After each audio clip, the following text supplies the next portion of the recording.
Welcome back to day 4, Pricing for Profit. In the last day, we took a look at various ways in how you can boost your cash flow, mainly by focusing primarily on accounts receivable, but also looking at accounts payable and inventory. And we talked about something called the cash flow gap, taking a look at how the cash flow streams from the time you start paying for your cost of goods to the time you actually get paid for it by your customer. In today's session, we're going to focus on pricing. This is a common situation I find. Everyone's afraid to increase their prices. They have the big fear that they're going to lose out on customers. And we're going to take a look at this closer in today's session. So, to start off with, why does pricing matters? Pricing has a direct impact on your revenue and profit. If you need to increase your cash flow, a quick way is look at your pricing that you're charging. How do you set for your prices? Are they based on prices from 10 years ago and you just haven't been you've been afraid to increase your prices? Or are they based on like what your competitors are charging? Some people often default to using an underpricing strategy to get new business. They say, well, if I cut my prices, I'm going to get more customers. That doesn't always work. That's a strategy that only works with a segment of the population.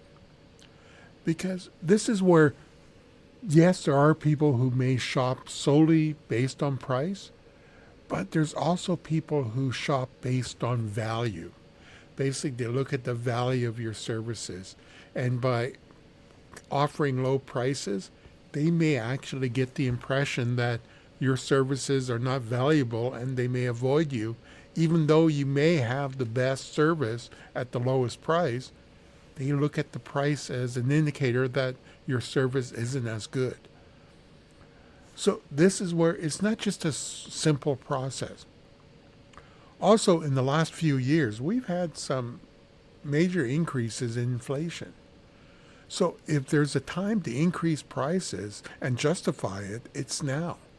We've had major increases in inflation, and there's potential we might have even more inflation going forward. Now, this is where you need to look at your own pricing and your products and services, because no one business is the same.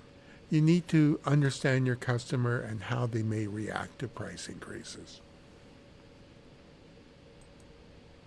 So how do you price strategically? Well, you start off, don't use pricing as a way to get new leads. Rather, focus on providing value for your customers.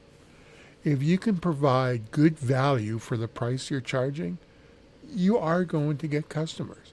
And they're probably going to be the type of customers that you'll prefer versus the customers who are just looking for the bargain price discounts. Those customers tend to leave you as soon as they find someone else that's cheaper. They're not your valuable customers. Focus on the customers who do appreciate value. Look at your competitors. Take a close look at what packages and services your competitors are providing. Not just the price tag, but also take a look at what they're providing within their packages. Are they doing something different than you? Are they providing value to their customers that might be attractive? Take a look. Can you meet that value, provide those same valuable services, and can you provide additional value? This is where you need to start thinking in terms of what can you provide that's going to make your service more attractive to a client. Maybe just by adding an extra feature. Like, for example, for this program, I decided to add the value of a Facebook group, providing support through that. What does it cost me? Well, very little. In fact, there is no cost to Facebook. It might cost me in terms of some additional time to answer questions and that, but that is a cost I'm willing to absorb. If it means providing a lot of extra value to you as my client, providing support, assistance, and answering questions, and allowing you to get more information or more value out of this program. This is what you need to think about for your products and services. Are there things that you can provide that's going to provide extra value to your customer, but may not end up costing you much at all?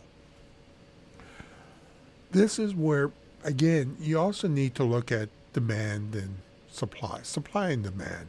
That no matter what you do, that's always going to be a factor. But you're also going to have to look at cost changes. And this is where in 2025 we may have drastic changes in our cost structure.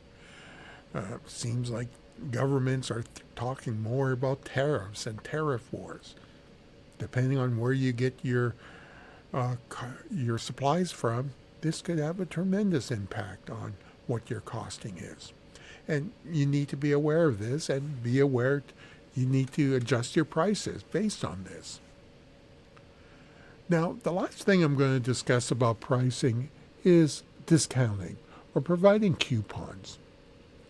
I know I used to be guilty of doing this. When I had my tax franchise, our franchisor always gave us these $10 off coupons that I'm supposed to hand out, not just to a handful of customers, but they wanted me to mail them out to thousands of customers. This is expensive. When you provide a $10 discount, this directly reduces your revenue by $10. And if you recall back to when I was doing that gross profit example for my services, this is where I'm not taking $10 off my gross revenue that I was receiving, like the $65 for the tax prep return. Based on that, you might say, okay, I'm providing a 15 or 20% discount. I'm providing a $10 discount off my gross profit of $35. All of a sudden, I'm telling myself, okay, I'm giving a customer this $10 coupon.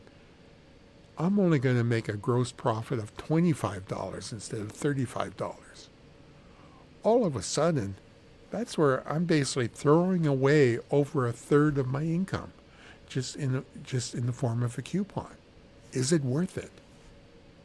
Rather, an approach that I should be looking at is, okay, I'm going to keep my prices at $65, but I'm going to throw on some extra support options, and I'm not going to charge for it. This is where, yeah, it might cost me the equivalent of $2 per client for providing that support. But when I look at that option, this is where I'm still making $65, but my net cost would be the extra $2 of time, the value of my time for providing extra support. That's a big difference compared to the $10 discount I was willing to give with my coupon and provide no extra value to my client. So I would lay odds my clients will probably value that extra support a lot more than a $10 coupon. And to them, they could be perceiving as getting $10 or more value. So they're looking at it, they're getting a better bargain. But from my point of view, I'm still keeping my gross profit margins up there where they belong. So this is some challenges I want you to think about when you're coming up with pricing strategies for your business. Ask yourself, where can I add value? I'll give you another example before we break. Say you're in a restaurant business and you want to provide a coupon saying, hey, yeah, here's a coupon for $10 off. Now, again, this is where you're directly impacting your gross profit. You're reducing your gross profit by $10.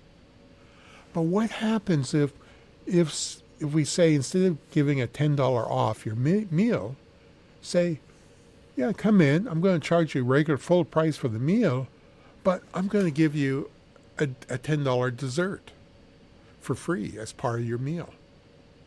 Do you think people will find that attractive? They're coming in, they're getting the regular meal, paying a regular price, but you're throwing in a free $10 dessert. Well, to them, they're getting the same value.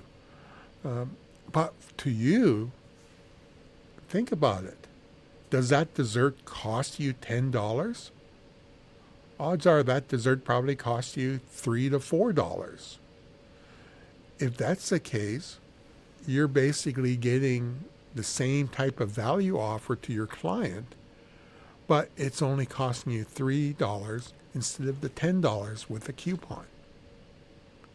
So these are things that you need to think about. How can you provide more value to your client, and especially value services that don't cost you much, but the client is perceived to getting a considerable increase in value that they're willing to pay for? So that wraps up what I wanted to discuss in today's presentation. For your action plan, this is what I would like you to do. So far, we've talked about gross profit, looking at your variable cost. Well, in today's plan, I want you to look at all your costs, kind of get a better idea of what your total cost is for your business. Start comparing your pricing with your competitors and the industry in general. What are the standard practices? And this is where, more importantly, I want you to, using that competitive pricing, I want you to start asking yourself, what can you do differently from a value perspective? What additional value can you provide to your clients that will increase the perceived value of what they're getting, which means they're more likely to pay you more, and it's not going to cost you as much as providing just ordinary standard price discounts. Because another disadvantage of pricing discounts, again, you attract those customers that are just looking for the cheapest offer. Those are not the type of clients you want to have. They'll leave you as soon as they find a cheaper offer. Rather, you want to build a lifetime customer relationship with clients who perceive value and are willing to pay for it. Those are the customers that's going to provide you with the best long-term growth for your business.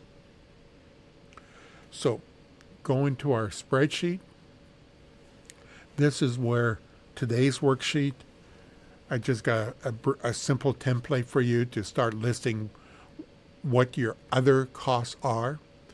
You can bring in your information from your gross profit calculation we did on day 2. And then just start asking yourself, what are your key other costs that you're going to have? If you have tax returns from previous years, you can definitely use this to help you out to come up with sample pricing. And just ask yourself, are these numbers going to change going forward? In the next section, start looking at your products and services, look at what you're currently charging, and then start looking at different competitors. What are they charging? And if there are serious price differences, maybe ask yourself, are they providing extra value for what they're doing or the price they're charging? And if so, what is it? Make notes for yourself and ask yourself, well, what can I do differently? And that's actually the next section. What adjustments can you make to your pricing? Again, I would recommend focus on value-based pricing, because that's where you're going to start attracting a different group of customers that that are willing to pay for the value that your products provide. So that wraps up for our today's session. Finally, tomorrow's session, we're going to be looking at the importance of building a cash reserve for your expenses. So this is where take a serious look at your pricing, look at your competitors, see what what differences you can add to your pricing and what value you can add. And I will see you tomorrow. Thank you, and have a good day.